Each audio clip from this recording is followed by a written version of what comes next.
ఆ videos visuals కూడా ఉన్నాయండి. మమ్మల్ని రూమ్ లో బంధించినప్పుడు స్వయంగా కలెక్టర్ గారికి కూడా నేను కాల్ చేయడం జరిగింది. మీరు అబ్జర్వ్ చేస్తే కనుక ఆ వీడియోలో నేను కాల్ చేస్తా ఉన్నాను. ఇక్కడ మరి హైకోర్టు నుంచి కూడా 144 సెక్షన్ అన్నారు.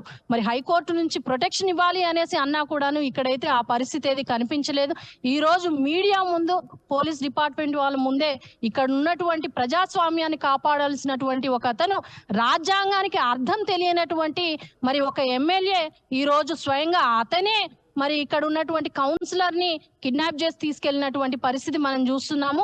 ఆ విజువల్స్, ఆ ఫోటోస్ అవన్నీ కూడాను కలెక్టర్ గారికి, ఎస్పీ గారికి కూడా పంపించడం జరిగింది. మేము ఒకటే కోరుతా ఉన్నాము, వెంటనే మరి జరిగినటువంటి పరిణామాలని, ఈ రోజు ప్రజాస్వామ్యానికి జరిగినటువంటి అరాచకాన్ని అరికట్టే విధంగా ఎమ్మెల్యే మీద, వాళ్ళ అనుచరుల మీద, అలాగే ఎక్కడో కూర్చొని చేయించినటువంటి చైర్మన్ డివి మీద కూడా చర్యలు తీసుకోవాల్సిందిగా కోరుతా ఉన్నాను.